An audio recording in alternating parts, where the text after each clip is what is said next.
کرتے تھے. سبحان اللہ. بے شک. ہجرت کی رات کا واقعہ آپ نے بڑی دفعہ سنا. آج بھی لوگ کہتے ہیں یہ واقعہ میں نے سنا, یہ پچھلے سال بھی میں نے بات سنی تھی. حضرت آپ نے سنی ہے لیکن ابھی تک آپ عمل کیوں نہ کر سکے؟ باتیں آپ ہر سال سنتے ہیں, باتیں آپ ہر روز سنتے ہیں, لیکن عمل کے بندے کب بنیں گے؟ کس دن آپ عمل کریں گے؟ کس دن؟ یہ ہمیں نہیں پتا کہ کل صبح کا سورج کس نے دیکھنا ہے کہ کسی نے آج رات ہی ختم ہو جانا ہے. یہ نہیں پتا کہ میں یہاں پہ آیا ہوں, میں نے پتا نہیں گھر بھی جانا ہے کہ نہیں جانا ہے. نہیں پتا ہے. باتیں میں سنتا ہوں لیکن کب میں عمل کا بندہ بنوں گا؟ کس دن میں عمل کروں گا؟ عزیزو آج اس چیز کو سوچو کہ عمل کا بندہ میں کیسے بنوں گا, کب بنوں گا, کس دن بنوں گا, کس گھڑی میں عمل کرنے والا بنوں گا. اور اللہ تو اتنا کریم ہے کہ حضور صلی اللہ علیہ وآلہ وسلم, آپ کے اور میرے آقا, ماہ خوبہ, شہنشاہ حسینہ, تتمہ دورہ, رازدار ما اوہا, شاہد ما طغا, صاحب علم نشرح, معصوم آمینہ, احمد مجتبہ, جناب محمد مصطفیٰ صلی اللہ علیہ وآلہ وسلم نے فرمایا لوگوں, اللہ نہ 72 ماؤں سے زیادہ پیار کرتا ہے.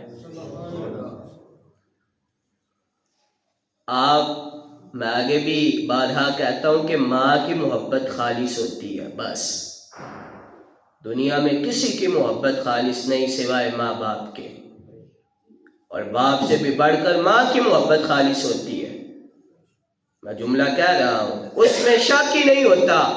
بے لوث ماں محبت کرتی ہے. باپ کے ذہن میں بھی کہیں نہ کہیں ہوتا ہے کہ یہ میرا بیٹا بڑا ہوگا, میرا بازو بنے گا, کہ 4 پیسے کما کے مجھے دے گا.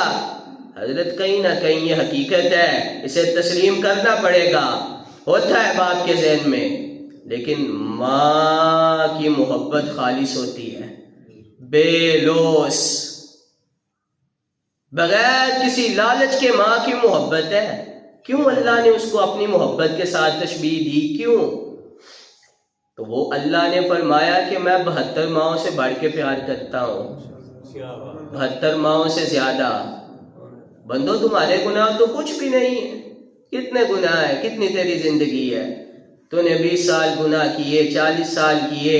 اللہ کی رحمت اس قدر ہے, فرمایا شب برات کو اگر کوئی بندہ میری بارگاہ میں آ گیا, آ کے اپنی جبین نیاز کو جھکا کے کہا اللہ میں بندہ تھا, بھول گیا, غلطی ہو گئی, زندگی گناہ میں گزر گئی. ایک روایت میں آتا ہے کہ 80 سال اگر کسی نے گناہ کیے, شب برات کی رات وہ آ گیا, پکی توبہ کر لی, اللہ سارے معاف فرما دے. اور صرف 80 سال نہیں, ایک میں آیا اگر کسی بندے کے گناہ سمندر کی جھاگ کے برابر بھی ہوئے اور وہ بھی اللہ کی بارگاہ میں آ گیا سچی توبہ کی, عمل والی. میں پہلے کہہ چکا, توبہ کے بندے بن کے جو توبہ کرتا ہے, عمل والی, کہ اللہ باقی تو گزر گئی. توبہ کا مطلب بھی قبلہ یہ ہے کہ اللہ نہیں پڑھ سکا, اب وعدہ کرتا ہوں ایک دفعہ کرم فرما ساری پڑھوں گا. یہ توبہ کا مطلب ہے, ساری پڑھوں گا, نہیں جھوٹ چھوڑ سکا اب نہیں بولوں گا. توبہ یہ نہیں کہ اللہ معاف فرما اور دل میں چور ہو کے کل پھر اس کو فراڈ لگانا ہے, کل پھر وہاں پہ جھوٹ بولنا ہے, کل پھر میں نے نماز نہیں پڑھنی پھر توبہ کر لوں گا, پھر توبہ. قبلہ یہ توبہ نہیں ہے, یہ تو اللہ سے مذاق ہے کہ آج بھی توبہ, کل بھی توبہ, شام بھی توبہ, پھر توبہ, پھر توبہ, پھر تو. یار تھوڑا سا عمل کا بندہ بھی تو بن نا, کچھ نہ کچھ نظر تو آئے کہ حضرت صاحب نے توبہ کی ہے, کچھ نہ کچھ تیرے کردار میں عمل بھی تو نظر آئے. اور کہیں پہ کسی گناہ کو تو چھوڑے نہ کہ میں نے توبہ کی ہے اب نہیں کرنا, تو چھوڑ نہ کسی گناہ کو. یہ کل کی توبہ ہوئی کہ توبہ کی اور پھر صبح وہی حال ہے، پھر صبح وہی حال ہے۔ میں نے ایک دوست کو دیکھا، وہ ایک دن نا عشاء کی نماز پڑھنے کے لیے آیا، کافی عرصے کی 5-6 سال پہلے کی بات ہے۔ تو پہلے کبھی وہ حافظ صاحب بھی تھے، وہ پہلے کبھی مسجد میں نہیں نظر آئے۔ تو اس دن وہ آئے تو میں نے کہا حافظ صاحب خیریت ہے؟ خیریت ہے؟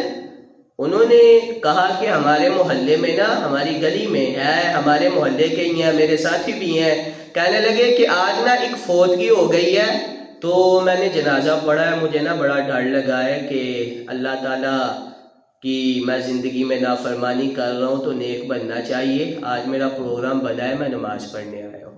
میں نے کہا قبلہ بہت اچھی بات ہے، اللہ تعالیٰ نے آپ کو ہدایت عطا فرمائی، اللہ آپ کو استقامت عطا فرمائے۔ اور وہ حضرت صاحب نماز پڑھ کے گئے ہیں اور اگلے دن فجر کے وقت وہ پھر نہیں آئے ہیں۔ ہم سب کا بھی یہی حال ہے، ساری رات ابھی بھی آپ بیٹھے ہیں نا، اس کا مطلب یہ ہے، آپ کو نہیں پتا، آپ سمجھ جائیں، اس کا مطلب یہ ہے، دیکھیں بستر میں بڑا سکون، سردی کی راتیں ہیں، سب نے کچھ نہ کچھ پہنا ہوا ہے، چادریں بھی لی ہوئی ہیں، لیکن جتنا سکون بستر میں آتا ہے وہ کھلی جگہ پہ بیٹھنے کا تو نہیں آتا۔ لیکن اس کا مطلب یہ ہے کہ بستر میں اتنا سکون نہیں ہے جتنا اللہ کی یاد میں ہے، اسی لیے تو آپ ادھر بیٹھے ہیں، اسی لیے تو آپ ادھر آئے ہیں، آپ یہاں پہ سکون تلاش کرنے کے لیے آئے ہیں، آپ یہاں پہ روحانی ذائقہ چکھنے کے لیے آئے ہیں، کیونکہ آپ نے سارا سال سو کے دیکھا، وہ بستر میں مزہ نہیں ہے جو اللہ کی یاد میں مزہ ہے۔ اللہ کی یاد میں جو اللہ کا نام لے کر، اللہ کا نام سن کر، اور آپ لوگ خوش قسمت ہیں کیونکہ اللہ کی یاد میں ان کو مزہ آتا ہے جن کے دل میں ایمان باقی ہوتا ہے۔ قرآن کی تلاوت سن کے ان کو وجد آتا ہے، ان کی روح لرز جاتی ہے، ان کا خون اچھلنے لگتا ہے کہ جن کے دل میں ایمان باقی ہوتا ہے۔ جی یہ ایماندار ہونے کی نشانی ہے۔ اور ہم نہ گناہ گار ہیں، ہم نے توبہ کرنی ہے۔ کیسی توبہ؟ میں بار بار یہ جملے کہہ رہا ہوں، آپ اس کو یاد کریں۔ کیسی توبہ؟ نماز نہ پڑھنے کی کہ نہ چھوڑنے کی؟ جی نہ چھوڑنے کی۔ سارے بولیں، مجھے پتا چلے آپ کو میری بات سمجھ آ رہی ہے۔ نماز آج کیسی توبہ کریں گے؟ نماز جھوٹ نہ بولنے کی، ایسی توبہ کریں گے کہ آئندہ اللہ، انسان تھے نا، تیرے بندے ہیں، انسان ہیں، غلطی ہو گئی۔ دیکھیں بندہ غلطی کرے تو ماں بھی ناراض ہوتی ہے، لیکن جتنی جلدی ماں مان جاتی ہے، جتنی جلدی ماں مان جاتی ہے، وہ ایک ہے، اللہ 72 سے زیادہ کرتا ہے۔ تو ایک اگر اتنی جلدی بندہ منا لیتا ہے تو ہم اپنے رب کو منا نہیں سکتے؟ تھوڑی سی ضد کر کے تو دیکھو۔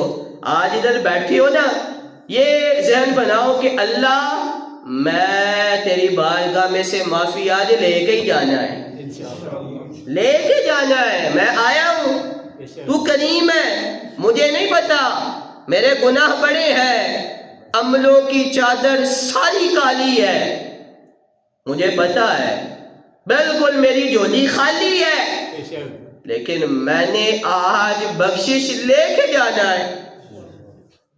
یہ ذہن بنا کے بیٹھے ہیں۔ اور حضور نبی اکرم نور مجسم صلی اللہ علیہ وآلہ وسلم، حضرت عائشہ صدیقہ فرما رہی ہیں، فرماتی ہیں کہ حضور میرے سامنے بیٹھے تھے، آپ نے نا اللہ سے دعا کی، پھر دعا کی، دعا رسول اللہ صلی اللہ علیہ وسلم، پھر آپ نے دعا فرمائی، تیسری دفعہ دعا پہ دعا فرمائی، اور حضور ساری رات عبادت کرتے۔ جناب عائشہ صدیقہ فرماتی ہیں